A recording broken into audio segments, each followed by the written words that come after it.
Theoretical aspect में तुमने पहले कुछ कुछ डेफिनेशंस पढ़ी, जैसे डेफिनेशन तुमने पढ़ी मैटर की तो सबको याद है, ये जिसको याद नहीं होगी उसको वो निकल जाए class.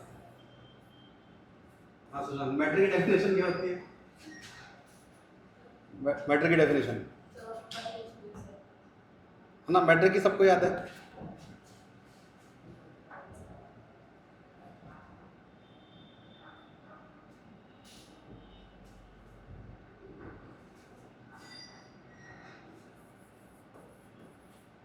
Any object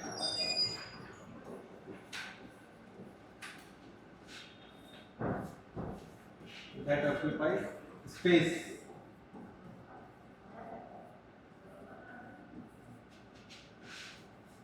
and have mass is called matter. ठीक है, अब मैटर के सबसे स्मॉलेस्ट पार्टिकल को क्या बोलते हैं? मैटर के सबसे स्मॉलेस्ट पार्टिकल को क्या बोलते हो? कोई भी मैटर है उसका स्मॉलेस्ट पार्टिकल क्या होगा? मॉलिक्यूल है ना। दोनों में डिफरेंस भी समझेंगे कि मैंने मॉलिक्यूल क्यों बोला। मॉलिक्यूल की डेफिनेशन याद है किसी को?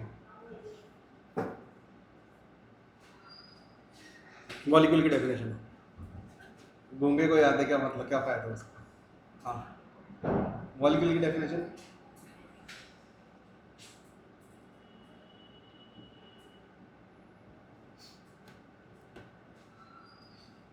एटम और मॉलिक्यूल में बेसिक सबसे बेसिक डिफरेंस क्या था? एक टर्म बताया था जो सबसे बेसिक डिफरेंस है, याद है? मॉलिक्यूल जो है वो फ्रीली एग्जिस्ट कर सकता है। फ्रीली एग्जिस्ट मतलब बिना किसी के हेल्प से, है ना। एटम का ये जरूरी नहीं है कि वो इंडिपेंडेंटली फ्रीली एग्जिस्ट कर सकता है कि नहीं कर सकता, है ना।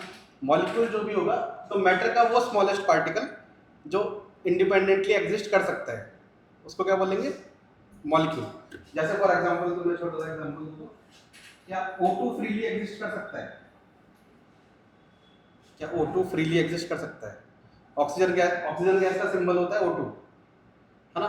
तो ये अकेला एग्जिस्ट कर सकता है, लेकिन ऑक्सीजन का अकेला जो एटम है ये स्टेबल नहीं होता। स्टेबल क्यों नहीं है ये? क्योंकि इसका ऑक्टेट नहीं है। ऑक्सीजन की हमने क्या पढ़ा था? पहली शेल में 2 इलेक्ट्रॉन, सेकंड शेल में 6 इलेक्ट्रॉन। इसका ऑक्टेट तो है नहीं, इसका ऑक्टेट तो है नहीं, और इसका अगर ऑक्टेट नहीं है तो ये स्टेबल नहीं है ना। और ये स्टेबल नहीं है इसलिए इंडिपेंडेंटली एग्जिस्ट नहीं कर सकता। तो ये इंडिपेंडेंटली एग्जिस्ट नहीं कर सकता, इसलिए क्या करता है? एक और ऑक्सीजन से मिलता है और O2 बनाता है। ये इंडिपेंडेंटली एग्जिस्ट कर सकता है। ऑक्सीजन का एटम फ्रीली इंडिपेंडेंटली एग्जिस्ट नहीं कर सकता, तो इसको हम क्या बोलते हैं? मॉलिक्यूल, क्योंकि ये इंडिपेंडेंटली एग्जिस्ट कर सकता है।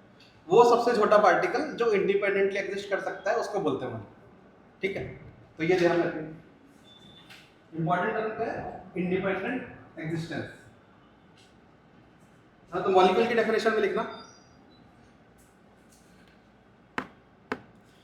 molecule is the smallest particle of matter. Molecule is the smallest particle of matter.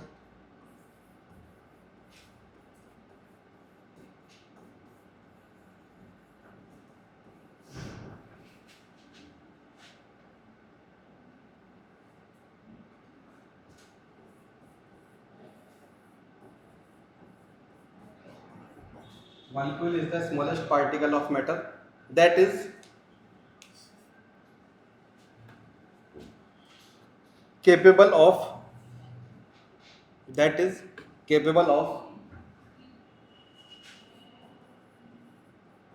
independent existence.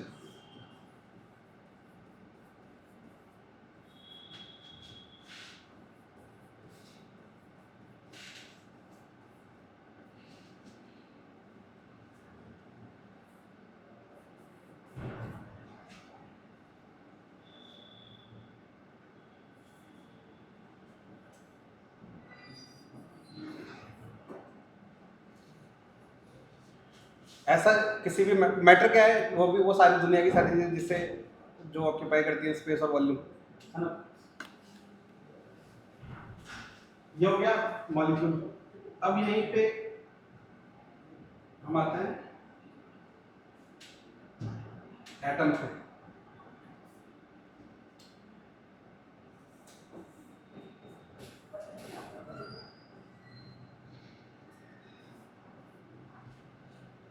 तो मॉलिक्यूल का बेसिक क्या हुआ कि वो इंडिपेंडेंटली एग्जिस्ट कर सकता है वो मॉलिक्यूल। एटम क्या बोलते हैं हम? एटम क्या है? Smallest particle of element. Element क्या बोले? जो भी हमने सारे याद किए 1 to 30 तक सिंबल्स लिखे थे लास्ट क्लास में, है ना? वो सारे क्या है? एलिमेंट्स। उनका जो सबसे छोटा पार्टिकल होगा उसको क्या बोला हमने? Atom. Atom is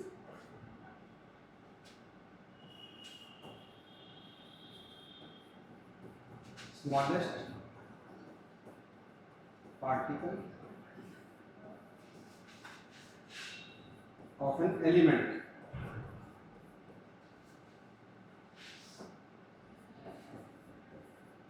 that may or may not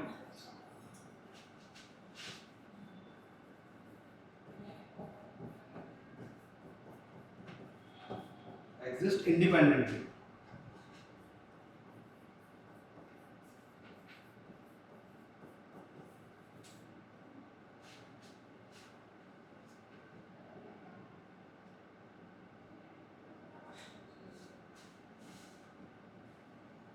important words कौन से हैं?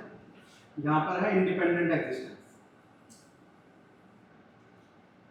वेरी इंपॉर्टेंट टर्म है इंडिपेंडेंट एग्जिस्टेंस, कि उसे इंडिपेंडेंटली एग्जिस्ट करना चाहिए।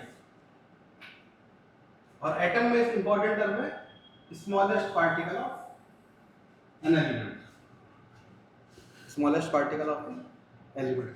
जैसे फॉर एग्जांपल अब हम क्या करते हैं, एग्जांपल्स लिखते हैं, तुम्हें बताना है कि वो एटम है कि मॉलिक्यूल।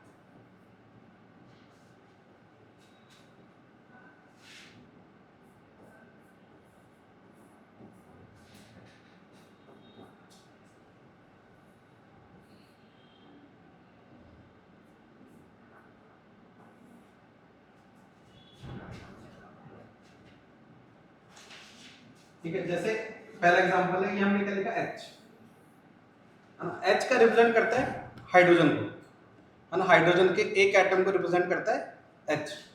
तो H क्या है? अब ये क्या एनवायरनमेंट में फिजिकली एग्जिस्ट करता है? नहीं। हाइड्रोजन की जो गैस होती है वो एग्जिस्ट करती है H2 की फॉर्म में। हाइड्रोजन जो होता है वो गैस H2 की फॉर्म में एग्जिस्ट करता है। H2 का मतलब क्या है? एक हाइड्रोजन जुड़ा हुआ है दूसरा हाइड्रोजन से। H2 का क्या मतलब है? दो हाइड्रोजन के एटम एक साथ जुड़े हुए। तो ये H क्या है? This is atom. H क्या हो गया? एटम, है ना? हमने क्या लिखा था? मे और may not exist independently. Independently exist कर भी सकता है, नहीं भी कर सकता, उससे फर्क नहीं पड़ता, है ना? या तो करेगा या नहीं करेगा। तो दोनों केसेस ले लिए, इसका मतलब कोई फर्क पड़ नहीं रहा एग्जिस्ट इंडिपेंडेंटली कर रहा है कि नहीं कर रहा। इंडिपेंडेंट एग्जिस्ट करने का मतलब क्या है? स्टेबल है कि नहीं है ना? स्टेबल है कि नहीं है? नहीं है तो भी एटम है, अगर है तो भी एटम है। ठीक है, तो हाइड्रोजन ये H क्या हो गया? एटम। जैसे मैंने बोला H2, है ना? अब ये क्या कौन सी फॉर्म है? हाइड्रोजन गैस इस फॉर्म में एग्जिस्ट करती है। तो ये फ्रीली इंडिपेंडेंटली एग्जिस्ट करता है। तो हमने देखा कि यहाँ क्या एग्जिस्ट करता है इंडिपेंडेंटली। इसका आंसर था यस। तो इसका मतलब ये क्या हो गया? मॉलिक्यूल। ये क्या हो गया? मॉलिक्यूल। सिमिलरली ऐसे ऑक्सीजन का अकेला एटम, है ना, एग्जिस्ट इंडिपेंडेंटली कर सकता है कि नहीं कर सकता, वो कैसे देखोगे? उसके लिए देखने के लिए तुम्हें देखना पड़ेगा ऑक्टेट कंप्लीट है या नहीं, है ना? ऑक्टेट कंप्लीट है या नहीं, या फिर हाइड्रोजन है तो outer outer outer hydrogen helium में क्या होता है? फर्स्ट शेल, अगर फर्स्ट शेल में 2 है, फर्स्ट शेल फुल्ली फिल्ड है तो भी स्टेबल होता है ना? तो ऑक्सीजन, अब इसके अंदर क्या है, के शेल और एल शेल की बात कर रहे थे, के शेल में 2 है, एल शेल में 6 है, तो इसका ऑक्टेट कंप्लीट नहीं है, तो इसका मतलब ये स्टेबल नहीं है, और ये स्टेबल नहीं है इसका मतलब ये क्या है, एटम है। हाँ, इंडिपेंडेंटली एग्जिस्ट नहीं कर रहा, लेकिन स्मॉलेस्ट पार्टिकल तो है एलिमेंट का, तो ये क्या हो गया, एटम। ऐसे हम O2 पे गए, ये क्या है, this is actually oxygen gas. O2 का मतलब क्या है, एक ऑक्सीजन का एटम दूसरे ऑक्सीजन के एटम से जुड़ा हुआ है, एक ऑक्सीजन का एटम दूसरे ऑक्सीजन के एटम से जुड़ा हुआ है, तो क्या ये एग्जिस्ट कर रहा है इंडिपेंडेंटली? हाँ, this is actually oxygen gas, ये एग्जिस्ट कर रहा है इंडिपेंडेंटली, तो ये क्या हो गया, मॉलिक्यूल।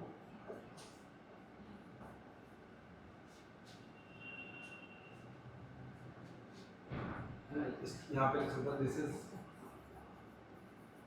हाइड्रोजन गैस H2, ये हो गया ऑक्सीजन गैस। ऐसे सिमिलरली O3 जो है that is actually ozone gas, O3 is ozone, है ना। तो क्या ओजोन इंडिपेंडेंटली एग्जिस्ट करती है? हाँ करती है। O3 ये जो है ये इंडिपेंडेंटली एग्जिस्ट करता है, कहाँ पढ़ा होगा तुमने, है ना, ज्योग्राफी में पढ़ा होगा, ओजोनोस्फीयर में। तो एग्जिस्ट करता है, हाँ करता है। तो ये क्या होगा, मॉलिक्यूल। ऐसे ही अब तुम बताओ NaCl क्या एग्जिस्ट करता है इंडिपेंडेंटली? एग्जिस्ट करता है NaCl इंडिपेंडेंटली? करता है। Na+ और Cl- को मिलाते हैं NaCl बनता है, तो ये एग्जिस्ट करता है, तो ये क्या हो गया, मॉलिक्यूल। H2O क्या है, पानी एग्जिस्ट करता है इंडिपेंडेंटली, ये क्या हो गया, मॉलिक्यूल, है ना। Fe ये किसका सिंबल है, आयरन का एटम।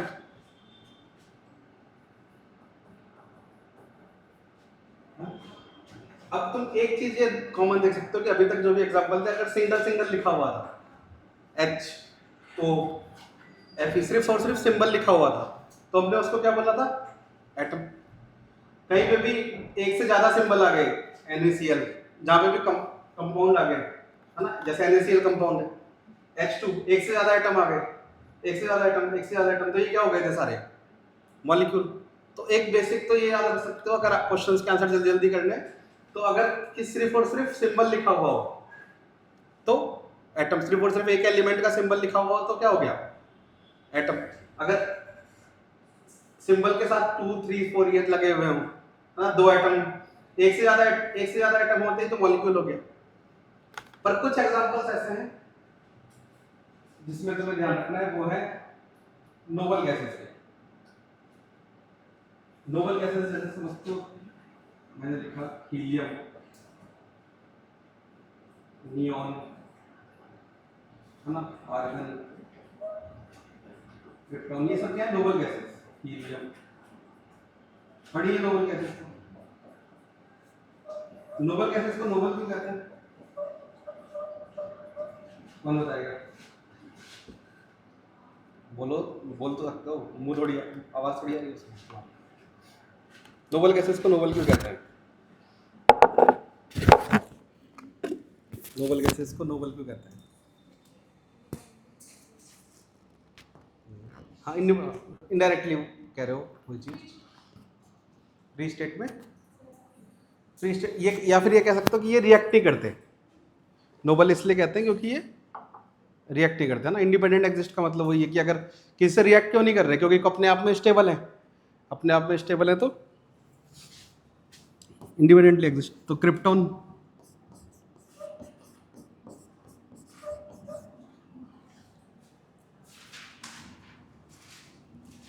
ठीक है। अब ये जो He, Ne, Ar, Kr, ये क्या है, स्मॉलेस्ट पार्टिकल है इन सब नोबल गैसेस के, तो इसलिए हमने इनको बोला एटम। स्मॉलेस्ट पार्टिकल है क्या? जब भी कुछ देखना हो कि ये है कि नहीं, एटम पूछे एटम है कि नहीं, तो क्या करो, डेफिनेशन में पुट करके देखो, atom is the smallest particle of element. क्या स्मॉलेस्ट पार्टिकल है एलिमेंट का? हाँ है। मे और मे नॉट एग्जिस्ट इंडिपेंडेंटली, ये भी फॉलो कर रहा है, दोनों चीजें फॉलो कर रहा है, तो एटम हो गया। डेफिनेशन के दोनों पार्ट में फॉलो, ये चीज फॉलो हो रही है तो एटम हो गया। अब मॉलिक्यूल की डेफिनेशन देखो, smallest particle of matter that is capable of independent, that is यहाँ पे केपेबल ऑफ लिख लिया ना, केपेबल ऑफ, तुमने तो लिखा ही होगा, डिक्टेट करवाया था, केपेबल ऑफ इंडिपेंडेंट एग्जिस्टेंस। क्या ये इंडिपेंडेंटली एग्जिस्ट कर सकते हैं, मतलब बिना किसी से रिएक्ट किए अपने आप हीलियम रह सकता है एनवायरनमेंट में? हाँ, तभी तो नोबल गैस बोला था कि ये अकेला भी स्टेबल है, अकेला भी फ्रीली एग्जिस्ट कर सकता है, अकेला भी इंडिपेंडेंटली एग्जिस्ट कर सकता है ना। तो हीलियम को मैं मॉलिक्यूल भी बोल सकता हूँ, क्योंकि मॉलिक्यूल की भी डेफिनेशन को ये फॉलो कर रहे हैं। तो हीलियम एटम भी है। एटम क्यों है? क्योंकि स्मॉलेस्ट पार्टिकल है एलिमेंट का, इसलिए एटम है। मॉलिक्यूल क्यों है? मॉलिक्यूल इसलिए है क्योंकि इंडिपेंडेंटली एग्जिस्ट कर रहा है, किसी मैटर का स्मॉलेस्ट पार्टिकल है और इंडिपेंडेंटली एग्जिस्ट कर रहा है, इसलिए इसको मॉलिक्यूल भी बोल सकते हो। सिमिलरली नियॉन, ये भी मॉलिक्यूल है।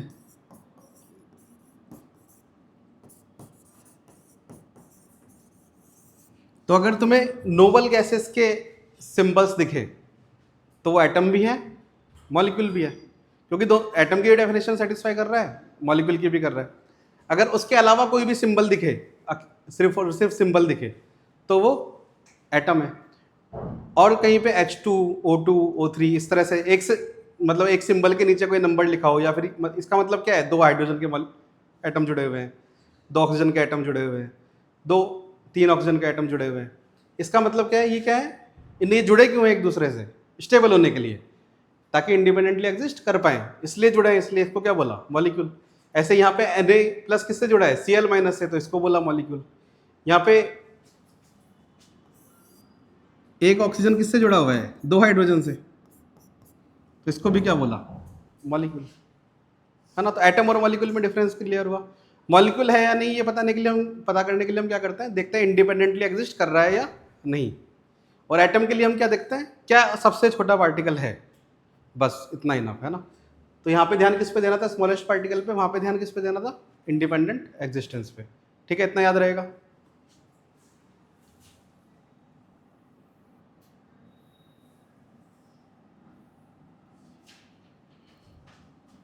ठीक है, नेक्स्ट, ये तो थी बेसिक डेफिनेशंस। अब तुम्हारे कोर्स की चीज़ों पे आते हैं, है ना। तो कोर्स को तुम्हारा चालू होता है 9th का सिंबल्स से। सिंबल्स हैं क्या, है ना। इस चैप्टर का नाम क्या दिया है, लैंग्वेज ऑफ केमिस्ट्री।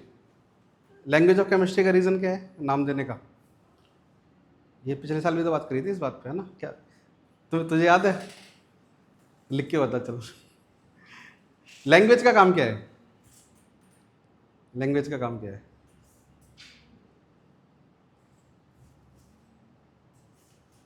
सर बस परसेंटेज बढ़ाने के काम आती है, इंग्लिश हिंदी में नंबर अच्छे आते हैं। तो लैंग्वेज का काम क्या था, याद है पिछले साल हमने डिस्कशन किया था सेम चीज़ पे। हाँ, कन्वर्सेशन करने के काम आती है ना, कि जो मैं बोलूँ वो तुम्हें समझ में आए, जो तुम बोलो वो मुझे समझ में आए। लैंग्वेज का काम यही है ना। एक कॉमन लैंग्वेज का काम क्या है, कि ताकि एक दूसरे से हम बात कर पाएँ। अब इस चैप्टर का नाम लैंग्वेज क्यों दिया हुआ है, इस सिम्बल्स के कारण ही, है ना। सिम्बल्स क्या होते हैं एक्चुअली में, कुछ ना कुछ सिग्निफाई करते हैं। जैसे इंडियन इलेक्शंस में हाथ क्या सिग्निफाई करता है, हाथ कांग्रेस, कमल क्या सिग्निफाई करता है, बीजेपी।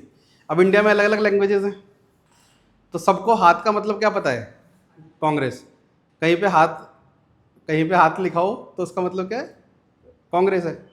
तो अलग अलग लैंग्वेजेस में सेम एक हाथ का मतलब क्या है, कांग्रेस। ताकि और उसका फ़ायदा क्या है कि जब भी इलेक्शंस होंगे तो सिर्फ एक सिंबल से हर अलग अलग लैंग्वेज के इंसान को पता चल सकता है कि कांग्रेस का बटन यहाँ दबाना है ना। तो क्या है, एक कॉमन ग्राउंड पे लाने के लिए अलग अलग लैंग्वेज के लोगों को। सिमिलरली यहाँ पे भी केमिस्ट्री का क्या रोल है, सेम रोल है ना। दुनिया में हर कंट्री में अलग अलग लैंग्वेज है। तो अब जब हमें हर कंट्री में केमिस्ट्री पढ़ी जा रही है, तो हर कंट्री के जितने भी मान लो कि मैंने इंडिया में कोई रिएक्शन लिखी, है ना। तो अगर सिंबल सेम नहीं होंगे तो मेरी रिएक्शन का जो रिप्रेजेंटेशन है वो अलग हो जाएगा यूएस की लैंग्वेज में रिप्रेजेंटेशन में। तो इन्होंने क्या किया, कॉमन सिंबल्स बना दिए सारे एलिमेंट्स के, ताकि मैं जो रिएक्शन लिखूं वो किसी दूसरे देश के इंसान को भी समझ में आ पाए। हाँ, इसलिए कॉमन सिंबल्स बनाए।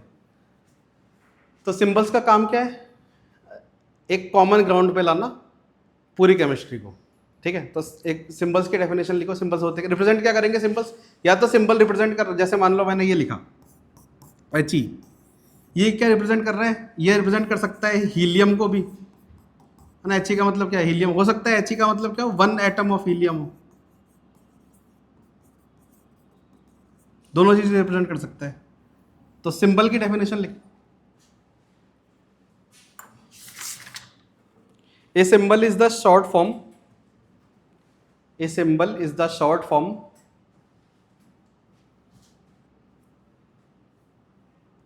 that stands for the, a symbol is the short form that stands for the, है ना। अब इसमें नंबर 1 करके लिखना,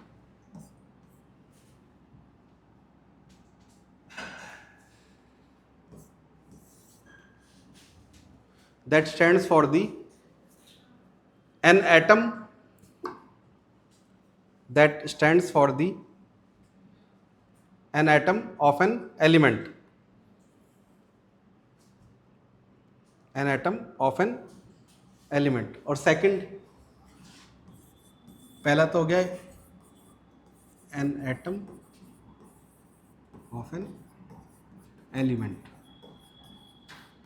है ना। या फिर second, name of an element, name of an element. कहीं पे सिंबल लिखा हुआ है तो वो क्या बताएगा कि या तो वो कह रहा होगा कि एक एटम है उस एलिमेंट का, इस स्पेसिफिक एलिमेंट का, या फिर उस एलिमेंट का नाम सिग्निफाई कर रहा होगा, है ना। जैसे मैंने लिख दिया कि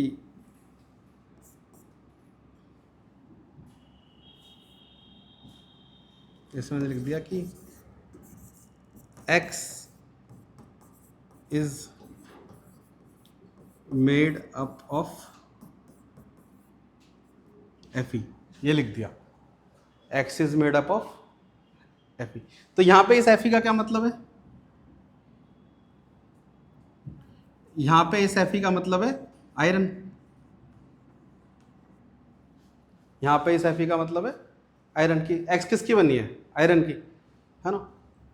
या फिर दूसरा स्टेटमेंट मैं लिखूं,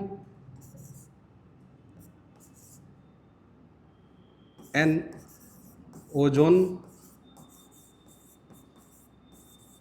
molecule consist of 3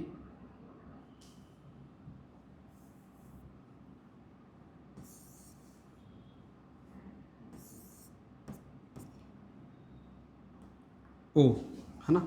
यहाँ पे मैंने क्या लिखा, an ozone molecule consist of 3 O। तो यहाँ पे क्या मतलब है O का, यहाँ पे इस O का मतलब है एटम ऑफ ऑक्सीजन।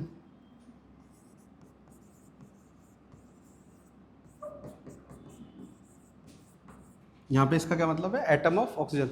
तो कभी भी सिंबल लिखा हुआ तुम्हें दिखेगा, या तो वो किसी एलिमेंट का नाम कह रहा है या फिर उस एलिमेंट के एक एटम की बात कर रहा है ना।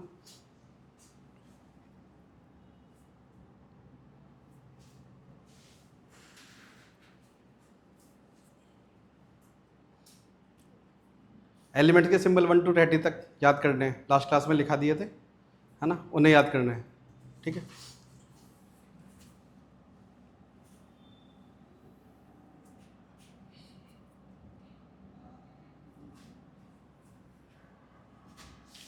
नेक्स्ट डेफिनेशन जो तुम्हारे कोर्स में, दैट इज वैलेंसी।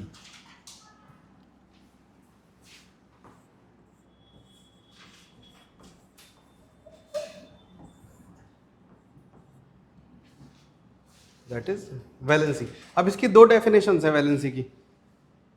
एक तो पुरानी डेफिनेशन है, पुरानी डेफिनेशन इसकी डेफिनेशन है कि combining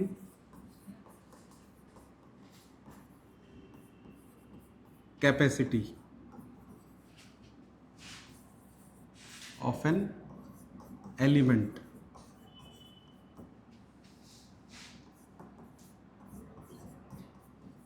is called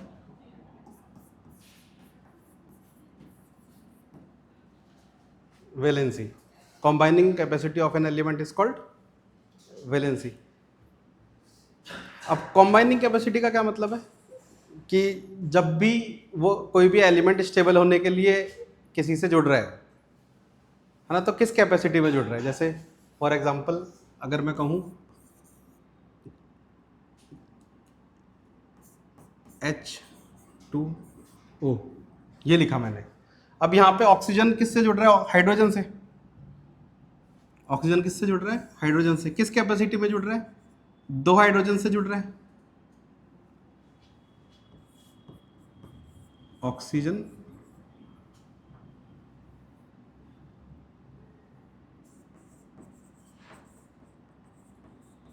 combined with 2 hydrogen. तो यहाँ पे ऑक्सीजन की वैलेंसी क्या हो गई? यहाँ पे ऑक्सीजन की वैलेंसी हो गई 2, वैलेंसी ऑफ ऑक्सीजन इज 2, है ना।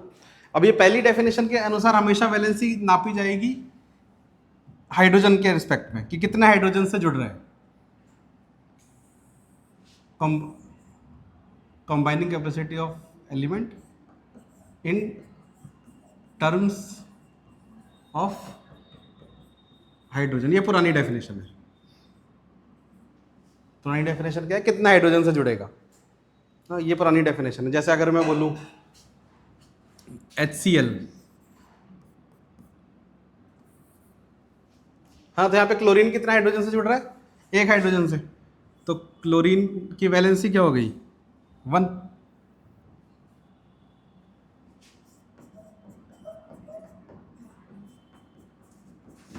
यहाँ पे क्लोरीन की वैलेंसी हो गई 1। ये तो थी पुरानी डेफिनेशन, है ना। एक है मॉडर्न डेफिनेशन। हमेशा अपन को ये लिखनी है, हमेशा कभी भी लिखेंगे तो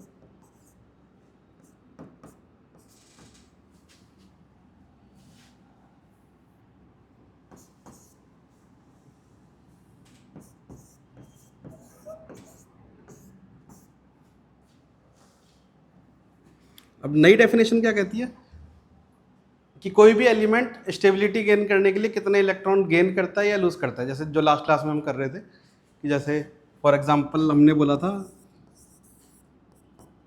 हम ले लेते हैं सोडियम, ले लेते हैं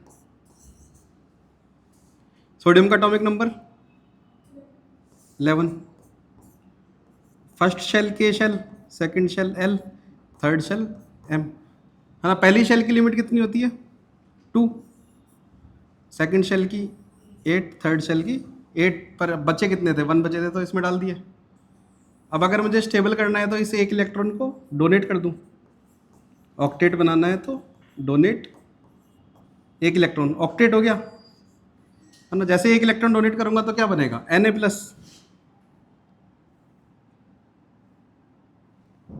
जैसे 1 इलेक्ट्रॉन डोनेट करेंगे बनेगा Na+, KL, K में 2, L में 8। जैसे ही आउटर मोस्ट शेल में 2 इलेक्ट्रॉन्स हुए तो इसको हमने क्या बोला? ऑक्टेट।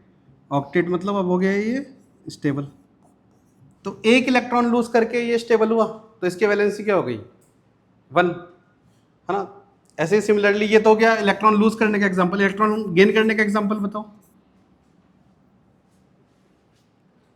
कौन सा एलिमेंट इलेक्ट्रॉन गेन करके स्टेबल होता है? इलेक्ट्रॉन गेन करके स्टेबल कौन होता है? जो भी माइनस वाले आयंस बनाते हैं। माइनस वाले आयंस कौन बनाता है? क्लोरीन, फ्लोरीन, है ना। जैसे ले लिया fluorine, atomic number 9, K shell, L shell, 2, 7, है ना। अब इसके शेल में, आउटर मोस्ट शेल में क्या है? 7 इलेक्ट्रॉन। इसको कहीं से 1 इलेक्ट्रॉन मिल जाए तो ये स्टेबल हो जाएगा। तो इसको मैं कह रहा हूँ गेन 1 इलेक्ट्रॉन। जैसे ही 1 इलेक्ट्रॉन गेन करेगा क्या बन गया? F। अब माइनस वाला गेन किया तो माइनस हो गया।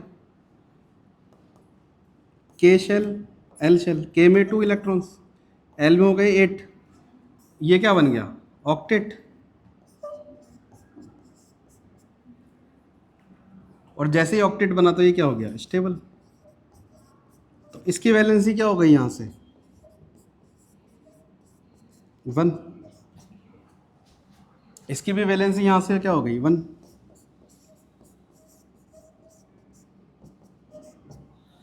ठीक है, तो मॉडर्न डेफिनेशन में लिखना, मॉडर्न डेफिनेशन में number of electrons, number of electrons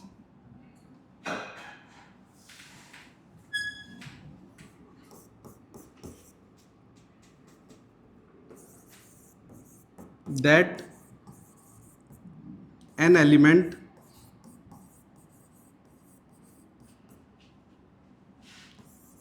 gain or lose or share, number of electrons that an element lose, gain or lose or share during a chemical reaction, during a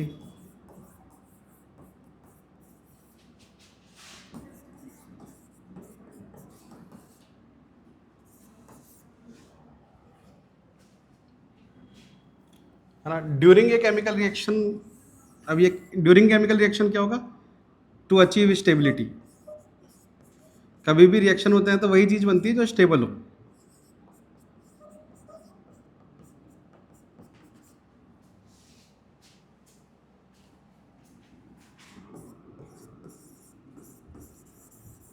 is called its valency।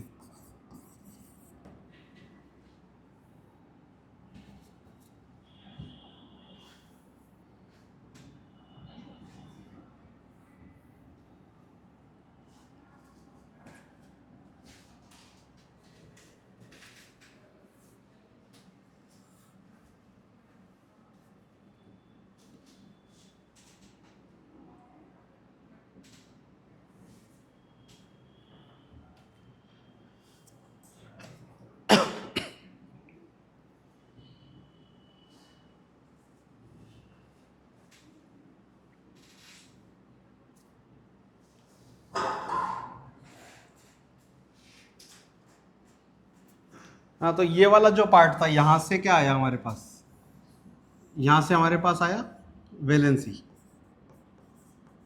कितने electron donate या loose कर रहा है। यहां से आया हमारे पास valency,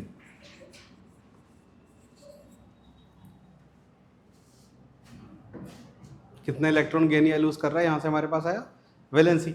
और इलेक्ट्रॉन गेन या लूज करने के बाद जो ये प्लस माइनस वाला बना, इसको हमने क्या बोला था, ये जो प्लस माइनस वाला पार्टिकल बन रहा था इसको हमने क्या बोला था, आयन। इसको हमने बोला था आयन।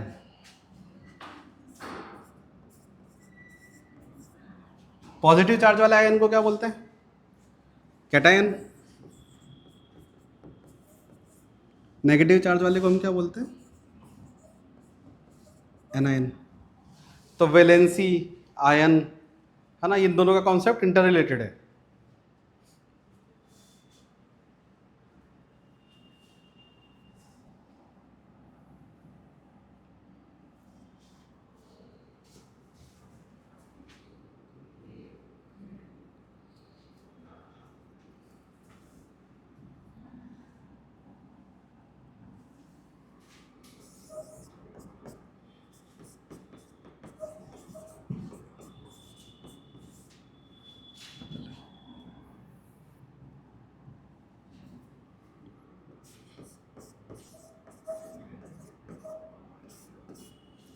अगर मुझे आयन की डेफिनेशन लिखनी होगी तो क्या लिखेंगे, आयन के अंदर क्या, हाँ चार्ज कॉमन है, चार्ज कॉमन है आयन में। तो कोई भी ऐसा पार्टिकल जिसके अंदर चार्ज हो उसको हमने क्या बोला, आयन। ये चार्ज आता कहाँ से है, जो भी ये प्लस माइनस चार्ज लिखते हैं ये चार्ज आता कहाँ से है, हाँ चार्ज कहाँ से आता है, इलेक्ट्रॉन गेन या लूज, स्टेबल होने के लिए जो भी हमने इलेक्ट्रॉन गेन या लूज किया है वहां से चार्ज आएगा। तो आयन क्या है? ए चार्ज पार्टिकल। सबसे पहले मैं क्या लिख सकता हूँ? आयन क्या है? Charge particle. ये सबसे important words. A charge particle formed by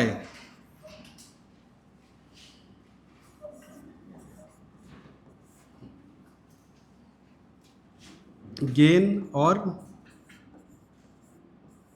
loss of electron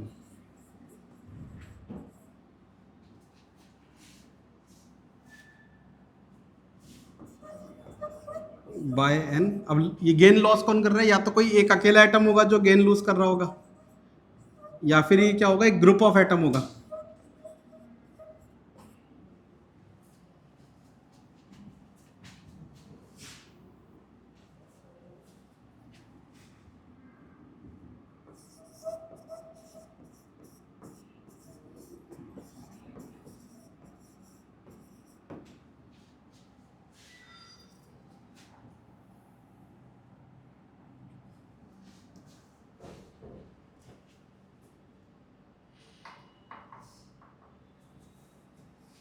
ठीक है, ये charge particle formed by gain और loss of electron by an atom और ग्रुप ऑफ एटम्स। जैसे फॉर एग्जांपल अगर हमने लिखा है Na+, तो इसको हमने कैटायन तो बोला ही था। इस Na+ का मतलब क्या है? Na का जो एटम है उसने क्या किया? लॉस्ट, या फिर Na एटम लूज 1 इलेक्ट्रॉन। जब Na का एटम एक इलेक्ट्रॉन लूज कर जाएगा तो क्या बनेगा? Na+। प्लस का मतलब क्या है? इलेक्ट्रॉन कम हो गए। माइनस कहीं लगा होगा उसका मतलब क्या? इलेक्ट्रॉन ज्यादा हो गए। सिमिलरली अगर मैं क्या लिख दूं SO4 2-, अगर मैंने लिखा SO4 2-, अब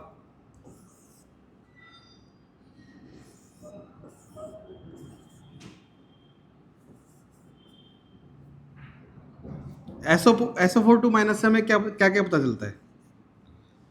इस आयन के बारे में हमें SO4 2- आयन के बारे में क्या क्या पता चलता है इससे? इसके अंदर टोटल कितने एटम्स हैं?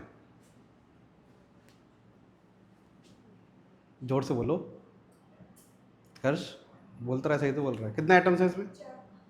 4 एटम्स किसके हैं? ऑक्सीजन के। और एक एटम सल्फर, सोडियम नहीं सल्फर।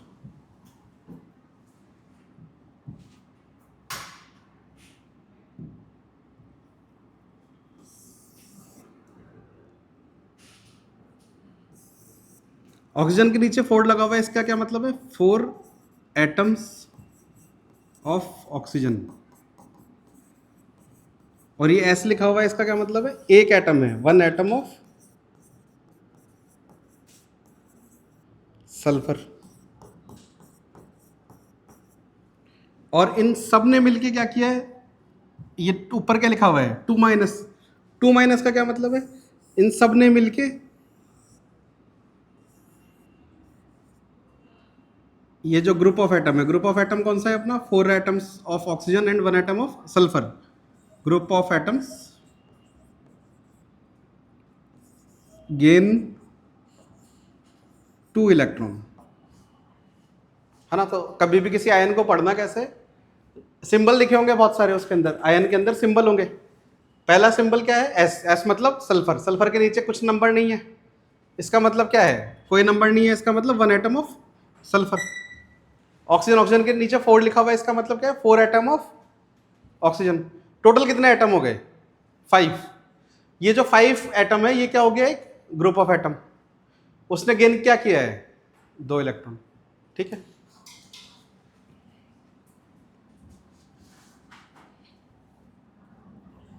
अब जैसे मैं लिखता हूं NO3-,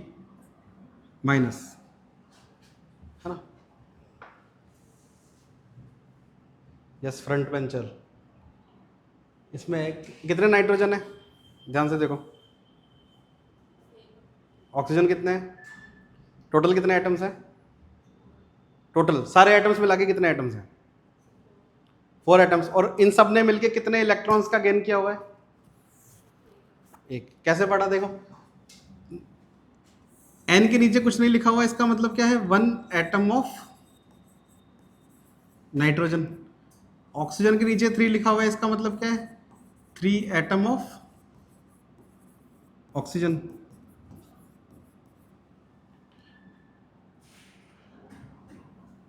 और ये टोटल कितने हो गए? टोटल ये हो गए हमारे पास,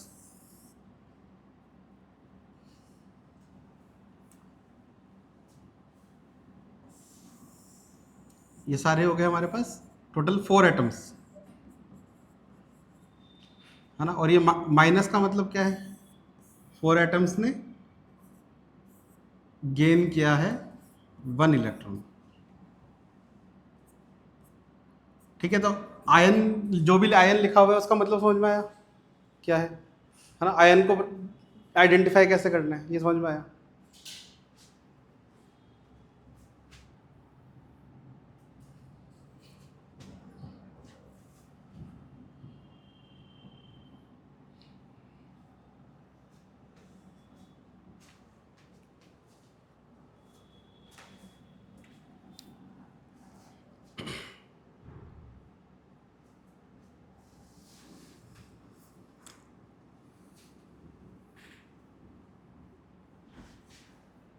नोट डाउन कर लिया? ठीक है।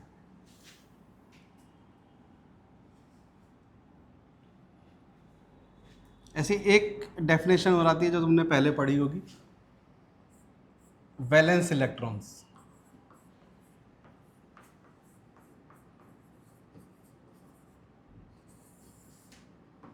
वैलेंस इलेक्ट्रॉन्स क्या होते थे? वैलेंस इलेक्ट्रॉन्स क्या होते थे? वैलेंस इलेक्ट्रॉन्स, वैलेंसी वर्ड तो पता है ना। अब वैलेंसी वर्ड से कहीं ना कहीं रिलेटेड होगा वैलेंस इलेक्ट्रॉन्स, मुझे लग रहा था तुम्हें इसका मतलब पता होगा।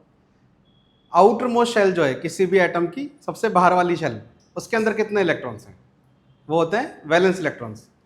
वहीं से तो आता है वैलेंसी। जैसे हमने क्या बोला, जैसे मान लो हमने बोला नाइट्रोजन का एटम लिया के शेल में, और एल शेल में इलेक्ट्रॉन निकालना है। एटॉमिक नंबर नाइट्रोजन का होता है 7, के शेल में 2, एल शेल में 5। तो वैलेंस इलेक्ट्रॉन क्या हो गए? 5। Valence electron equals to 5। Definition क्या है? Number of electrons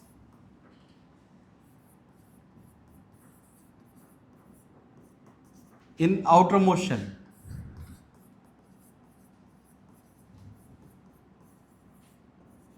of an element. Number of electrons in outermost shell of an element क्या हो गया? Valence electron. जैसे अगर मैं बात करूं, मैग्नीशियम की बात कर लेते हैं, एटॉमिक नंबर हमें याद है 12। अब इसके अंदर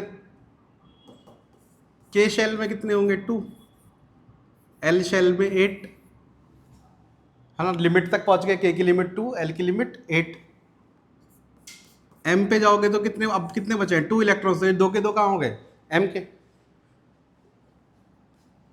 ये 2 इलेक्ट्रॉन्स एम के हो गए। तो हम यहां से क्या कह सकते हैं? ये एम क्या हो गई? ये एम हो गई इसकी वैलेंस शेल। वैलेंस शेल का मतलब लास्ट शेल बोल लो या फिर आउटर मोस्ट शेल बोल लो। वैलेंस शेल बोल लो, आउटर मोस्ट शेल बोल लो, कि लास्ट शेल।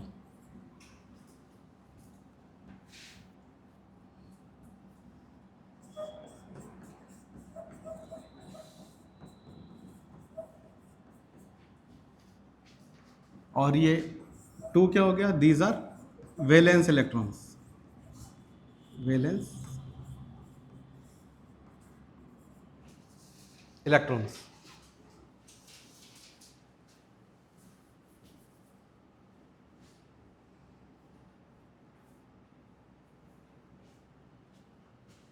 ठीक है, एक क्वेश्चन लिखो फिर, अगर इसमें ये नहीं आता था तो।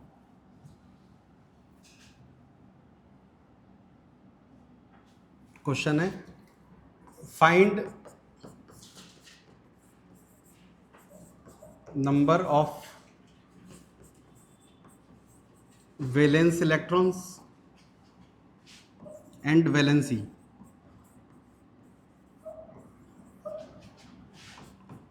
of the following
इन सब की दो चीज़ें बतानी है, वैलेंस इलेक्ट्रॉन्स कितने हैं और वैलेंसी कितनी है।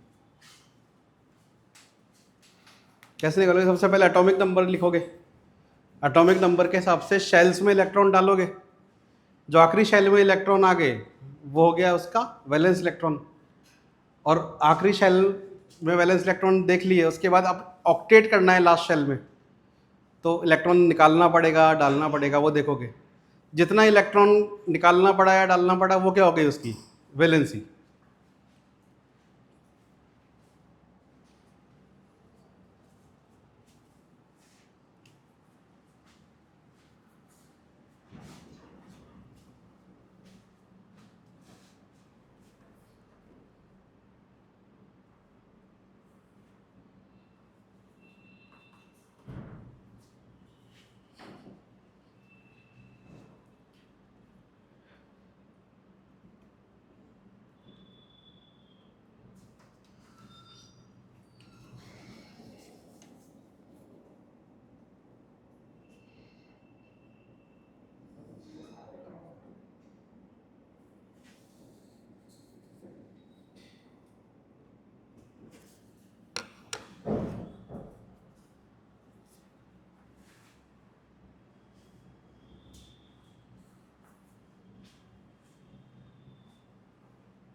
ये सेकंड का वैलेंस इलेक्ट्रॉन कहलाता है पी। हाँ,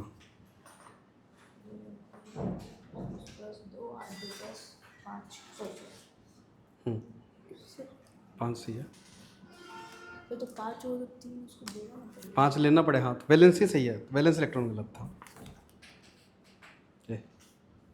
पी एटॉमिक नंबर क्या है फास्फोरस का? देखो करो,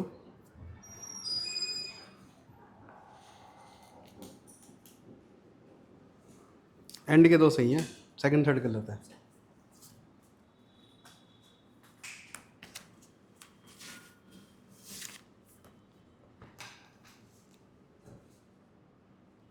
थर्ड सही है, फोर्थ का वैलेंस इलेक्ट्रॉन गलत है। वैलेंस इलेक्ट्रॉन मतलब आखिरी शेल में कितने इलेक्ट्रॉन होंगे। मेरी कहाँ रख दी? ठीक है जाओ जाओ।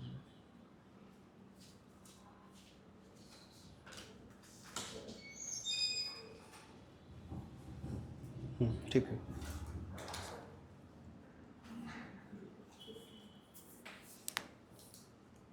सल्फर का 4 नहीं है।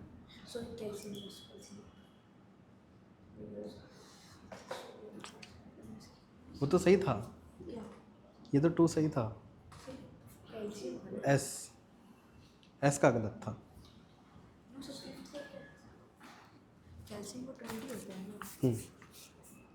282। ये थोड़ा 20 ना होता है। तो जल्द वही ना आलस कर रहा है पूरा लिखने के, पूरा लिखेगा अपना आप दिख जाएगा। कैल्शियम का क्या होता है? 282। हाँ तो वैलेंस इलेक्ट्रॉन कितने हो गए 2। अब ये 2 के 2 डोनेट कर देगा तो स्टेबल हो जाएगा, तो वैलेंसी भी 2। वैलेंस इलेक्ट्रॉन 8 ना हो जाएगा। नहीं इसमें वो तो Ca2+ का होगा। हाँ ये 2 सही है, लेकिन अब ये 6 लेना एक ऑप्शन है, एक है 2 इलेक्ट्रॉन्स देना, तो 2 इलेक्ट्रॉन्स देना इज इजियर।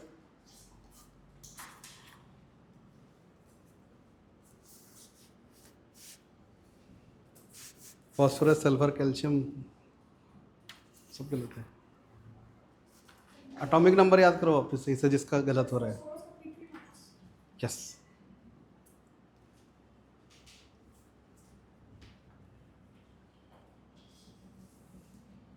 एटॉमिक नंबर याद है?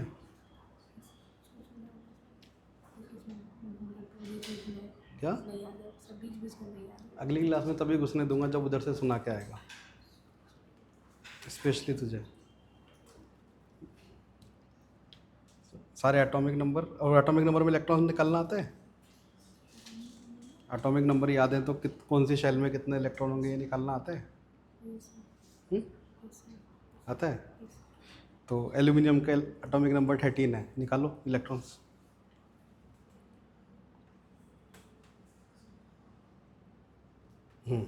सही है। फॉस्फोरस का 15 है, निकालो क्या आएगा? एटॉमिक नंबर लिखो इसके, इसका लिखो 13, इसका है 15, इस 4,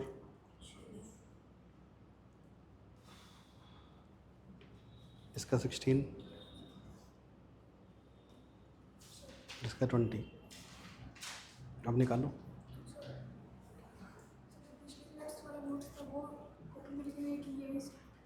ये नई कॉपी है, नई कॉपी में आएगा जो आएगा, ये सब रफ लेके आ रहे हो, ये भी रफ है।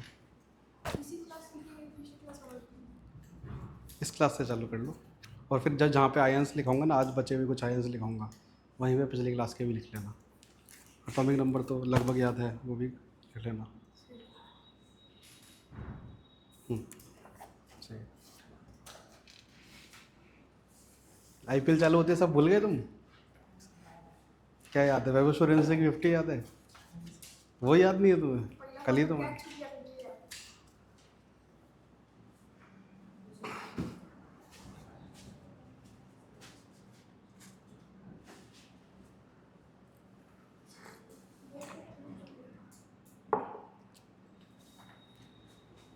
सबसे पहला काम क्या है हमारा? सबसे पहला एटॉमिक नंबर लिखना काम है। एल्यूमिनियम एटॉमिक नंबर याद होना चाहिए 1 to 30, लास्ट क्लास में लिखाए हैं, लिख लेना कॉपी में। K shell, L shell, M shell, 2, 8 और फिर 3, है ना? वैलेंस इलेक्ट्रॉन के लिए क्या करते हैं? ये जो शेल है ये आखिरी शेल है, तो इसको हमने बोला वैलेंस शेल। वैलेंस शेल के अंदर जो इलेक्ट्रॉन्स है वो हो गए वैलेंस इलेक्ट्रॉन। कितने हैं ये? 3। आखिरी शेल में जितने इलेक्ट्रॉन्स है वो हो गए वैलेंस इलेक्ट्रॉन। अब इसे स्टेबल होना है तो इसके पास क्या ऑप्शन है? एक ऑप्शन तो है ऑक्टेट कंप्लीट करना चाहते हैं, तो एक ऑप्शन तो है कि गेन कर ले 5 इलेक्ट्रॉन्स, और एक ऑप्शन है लूज कर दे 3 इलेक्ट्रॉन्स। दोनों में से ज्यादा आसान कौन सा? 3 इलेक्ट्रॉन्स वाला केस ज्यादा आसान है, तो हम किस पे जाएंगे? इस पे, बिकॉज दिस इज इजी, है ना? ये नहीं करेंगे, तो हम किस पे जा रहे हैं? लूज 3 इलेक्ट्रॉन्स पे। तो वैलेंसी इसकी कितनी हो गई? 3, because easier to lose 3 electrons. अब यही फॉस्फोरस पे जाते हो, एटॉमिक नंबर हम आते हैं 15 पे। K शेल में 2, L शेल में 8, M शेल में 5। इसकी लिमिट तक भर दिया, इसकी लिमिट तक भर दिया, 10 हो गए, 5 बचे वो M में। वापिस वही लास्ट शेल, ये क्या हो गया? वैलेंस इलेक्ट्रॉन 5 है आखिरी शेल में।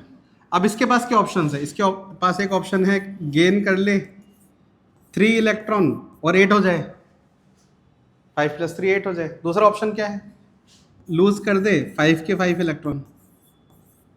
अब दोनों में से ज्यादा आसान काम कौन सा है, ये, दिस इज इजी। ये नहीं करेंगे, तो इसकी भी वैलेंसी क्या हो गई 3। क्यों, ये क्या करेगा 3 इलेक्ट्रॉन्स गेन कर लेगा। ठीक है, नेक्स्ट बेरिलियम पे आते हैं। एटॉमिक नंबर 4, के में 2 और एल में 2। वैलेंस इलेक्ट्रॉन्स हो गए इसके 2। इसके पास क्या ऑप्शन है, लूज 2 इलेक्ट्रॉन्स का या फिर गेन 6 इलेक्ट्रॉन्स का। ज्यादा इजी क्या है, ये, इसको रिजेक्ट कर देंगे। मतलब 8 तक पहुंचना है ना। अब के शेल के लिए 8 पहुंच नहीं सकते, तो इसके लिए हम क्या बोलते हैं, जैसे ही आउट ये शेल फुल हो जाएगी, स्टेबल हो जाएगा, तो जैसे ही ये 2 इलेक्ट्रॉन्स लूज कर देंगे तो के शेल फुल हो गई, तो ये स्टेबल हो जाएगा। Valency 2।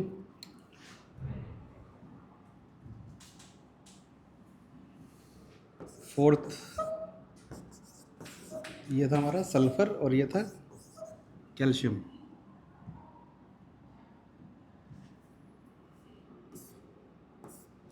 Sulphur atomic number 16, calcium atomic number 20।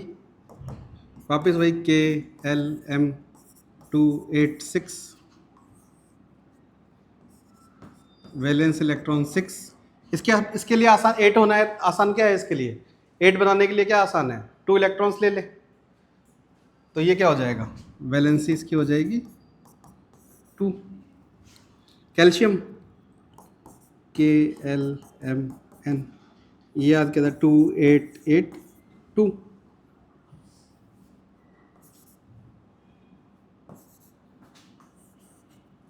इसके वैलेंस इलेक्ट्रॉन्स 2। इसके लिए भी क्या आसान है, 2 इलेक्ट्रॉन्स गेन करना। ये करेगा गेन 2 इलेक्ट्रॉन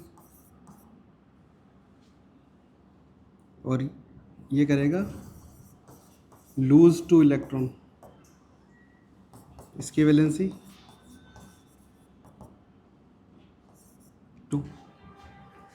ठीक है, ये समझ में आया, जिससे नहीं हुआ था, जैसे थोड़ी थोड़ी गलतियां हो रही थी। पहला काम एटॉमिक नंबर याद करना, दूसरा काम ऐसे, है ना। ये कॉन्फ़िगरेशन लिखना आता है, ये अच्छी बात है, लेकिन एटॉमिक नंबर याद नहीं है, ये क्या है, आलस। एक बार याद किया होगा एग्जाम से पहले, बस, है ना, किया था उस समय भी कि बगल से देख लेंगे। तो क्या करना, 5 और एग्जाम्पल लिखो, घर से करके लाने।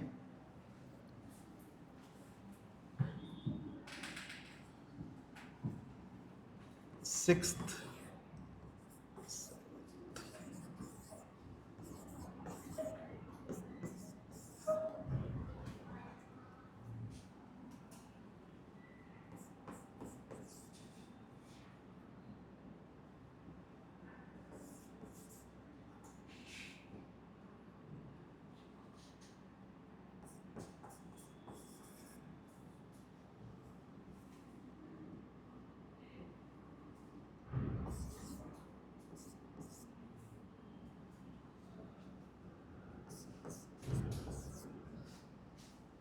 Neon, chlorine, magnesium, silicon, argon.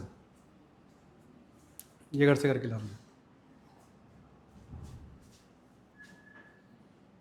ठीक है। इतना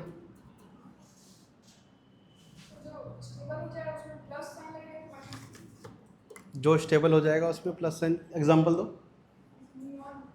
नियॉन, अच्छा, जो पहले से स्टेबल है तो ना प्लस लगेगा ना माइनस, ना गेन किया ना लूज किया तो कुछ नहीं लगेगा।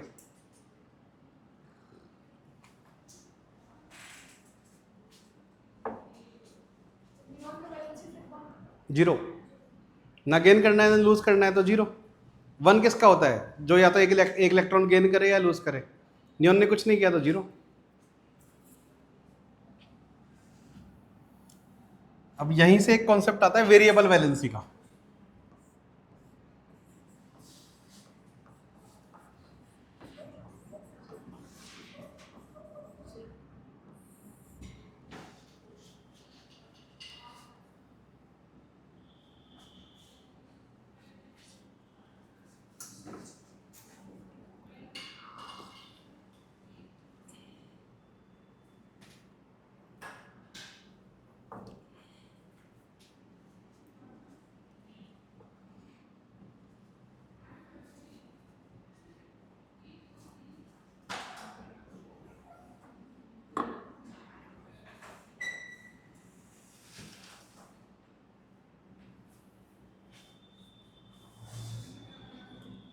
ठीक है,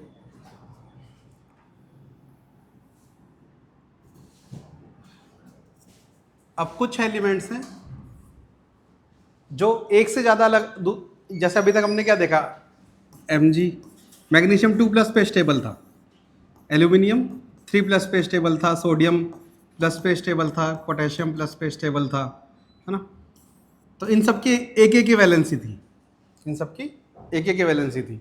लेकिन जब ज़्यादा एटॉमिक नंबर पे जाते हो, है ना, मेनली आफ्टर 20, जब 20 एटॉमिक नंबर 20 के बाद जाते हो तो एक से ज़्यादा फॉर्म स्टेबल होने लगती है ना। उसका रीज़न 11th क्लास में पढ़ते हैं, एक से ज़्यादा फॉर्म स्टेबल होने लगती है। तो इसको हमने क्या वर्ड दिया नाम, वेरिएबल वैलेंसी।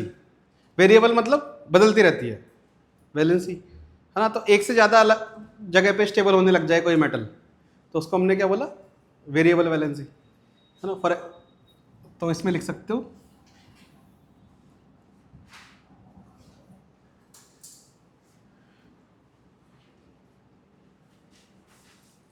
इसमें लिखो many elements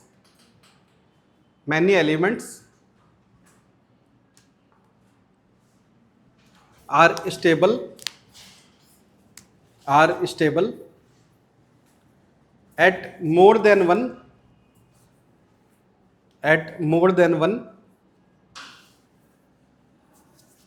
many elements are stable at more than one ionic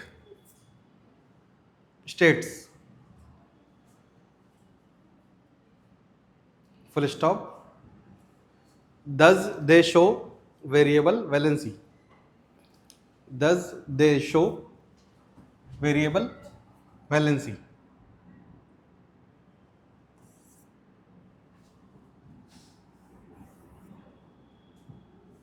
ठीक है, अब हम क्या कर रहे हैं, वो एलिमेंट्स ले रहे हैं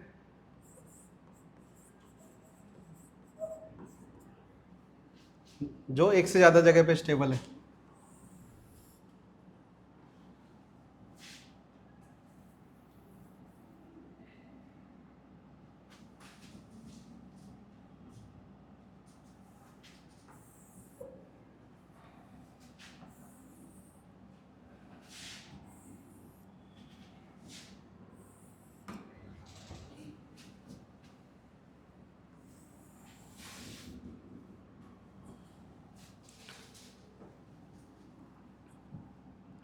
सेकंड कॉलम में मैं लिख रहा हूं इनका साइंटिफिक नेम,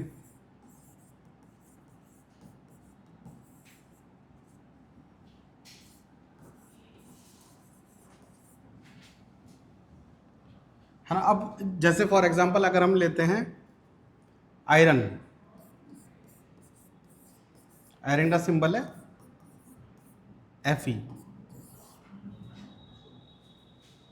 है ना। साइंटिफिक नेम क्या है आयरन का? फेरस तो आयन का नाम है, क्या? फेरिक भी आयन का नाम है, हाँ बोलो।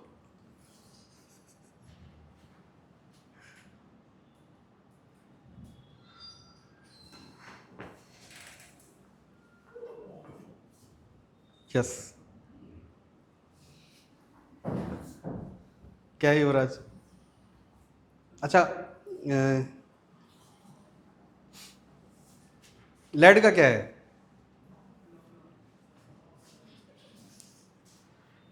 लेड का क्या है?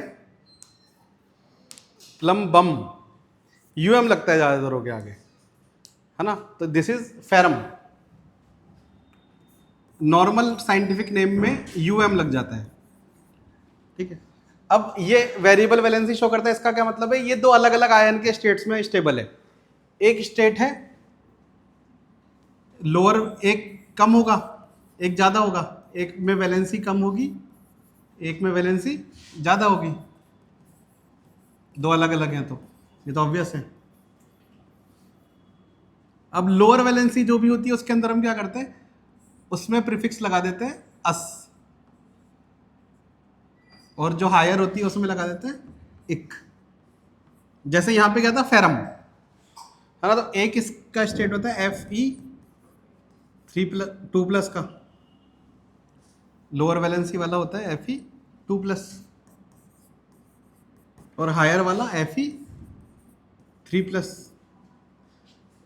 तो लोअर वैलेंसी में क्या करेंगे, फेरम फेरम में यूएम हटाएंगे, अस लगा देंगे, फेरस।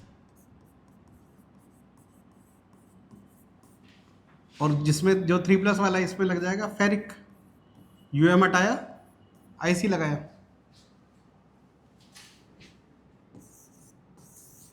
ऐसे ही टिन भी वेरिएबल वैलेंसी शो करता है, सिंबल है SN, stannum. Third is lead, PB, scientific name plumbum.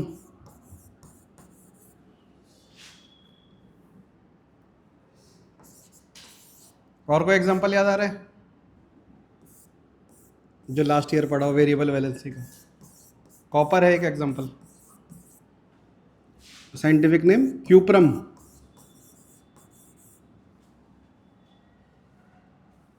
है ना, और भी हैं लेकिन मेजरली ये चार तुम्हें दिखेंगे। ऐसे मर्क्यूरी भी है, पर मर्क्यूरी के कंपाउंड्स बहुत कम है।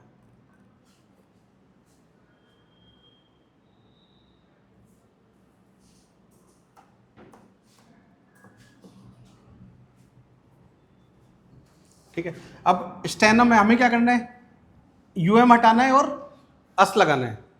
ये क्या है, स्टेनस। ये क्या हो जाएगा, स्टेनिक। ऐसे ये हो जाएगा प्लम्बस, ये हो जाएगा प्लम्बिक,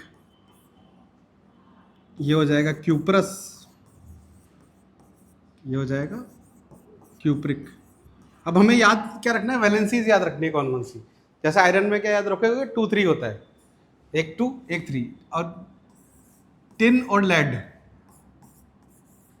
ना, दोनों में 2+ और 4+।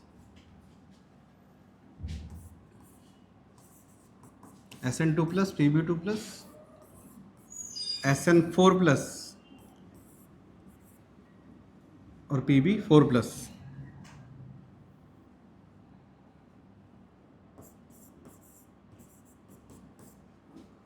क्यूप्रस में +1 एंड +2। तो कम वाला अस, ज्यादा वाला इक। याद क्या रखना है, क्यूप्रस में 1 2, आयरन में 2 3 और लेड और टिन में 2 4।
ठीक है, अब 3 टर्म्स लिख रहा हूं, ये याद रखना है, पहले भी हमने लिखी है टाइप्स ऑफ आयंस में।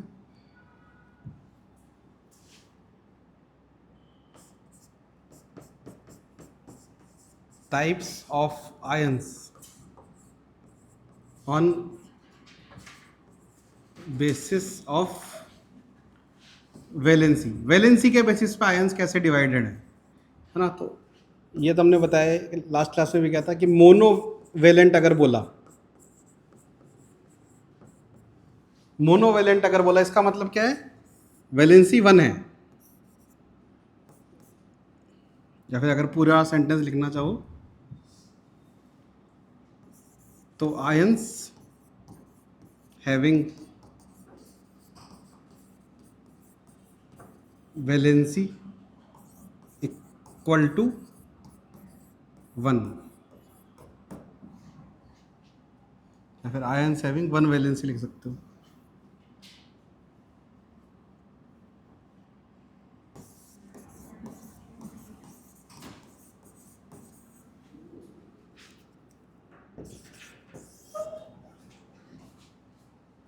ठीक है,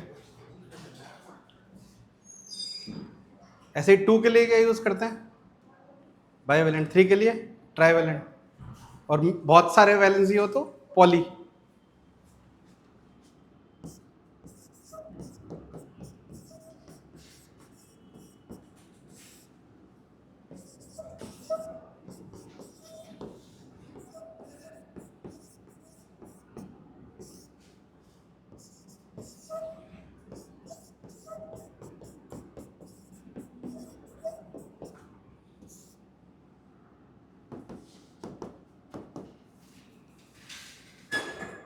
मोनो का मतलब 1, बाई का मतलब 2, ट्राई का मतलब 3, पॉली का मतलब मेनी। तो यहाँ से क्या, ions having 2 valency, ions having 3 valency, और आयंस हैविंग मैनी, या फिर कह सकते हो मोर देन 3।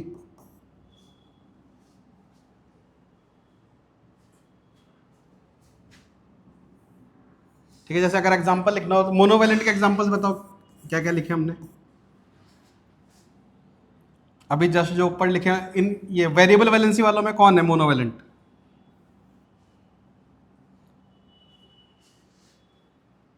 वेरिएबल वैलेंसी वालों में मोनोवेलेंट कौन है। एक वैलेंसी किसके ऊपर सिर्फ प्लस लगा हुआ है, क्यूप्रस। एग्जाम्पल हो गया क्यूप्रस। और हमने देखा था Na+, एक और हमने देखा था F-। फिर बाईवेलेंट में हमने कौन से देखे, Fe2+, Sn2+ देखा। एनायंस में हमने देखा O2-, S2-। ऐसे ही ट्राईवेलेंट में हमने देखा Al3+, P3-, N3-, है ना। पॉलीवेलेंट के अभी तक हमने एग्जांपल नहीं देखे, लेकिन अगर लिख सकते हो, तुम बोल रहे हो NH4+, इससे मतलब है हमें वो पॉली एटॉमिक है। पॉलीवेलेंट मतलब जो ऊपर चार्ज है वो ज्यादा होना चाहिए, बहुत सारा, है ना। स्टैनिक कर सकते हो, SN4+, है ना। अब कार्बन पे निकालोगे तो C4+ एक बना सकते हो, कार्बन की वैलेंसी 4 होती है।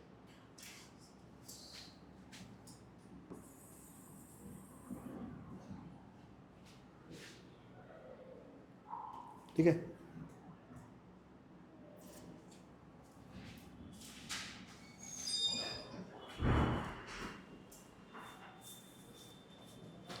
ठीक है। लास्ट, अब पिछली क्लास में कुछ आयंस छुड़वाए थे, वो तो याद करोगे ही, और ये आयंस और याद रखोगे।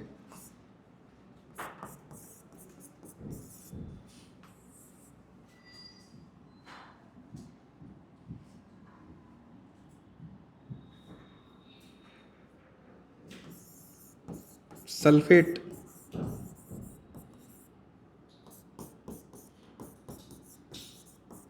नाइट्रेट,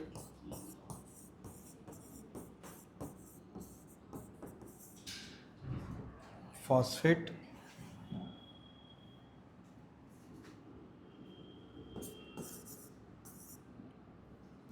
बोरेट करवाएं, sulphate is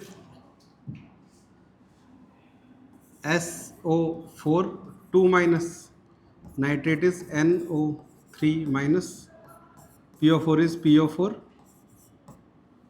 3 minus,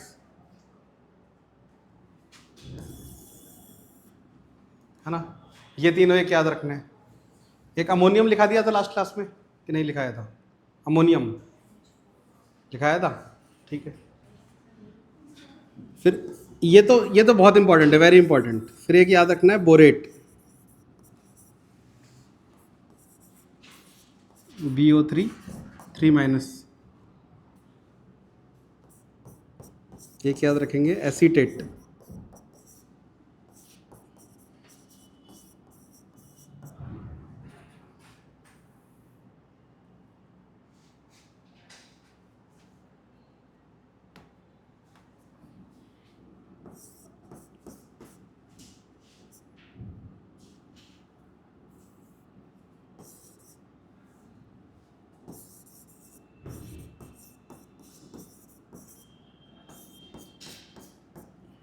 cyanide CN minus.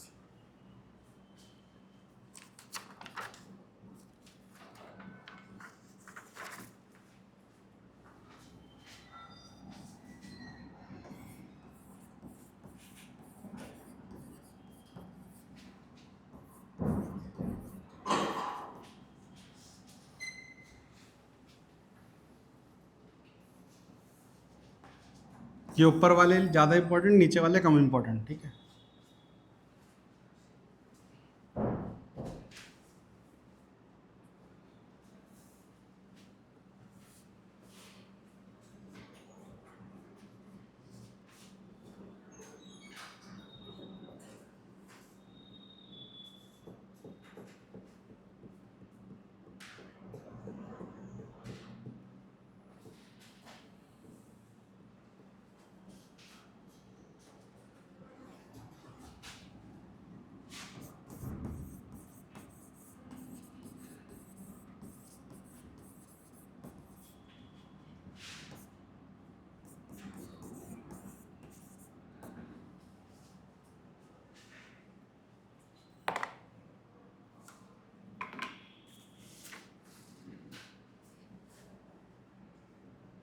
Next class में आयंस याद करके आना है, ठीक है।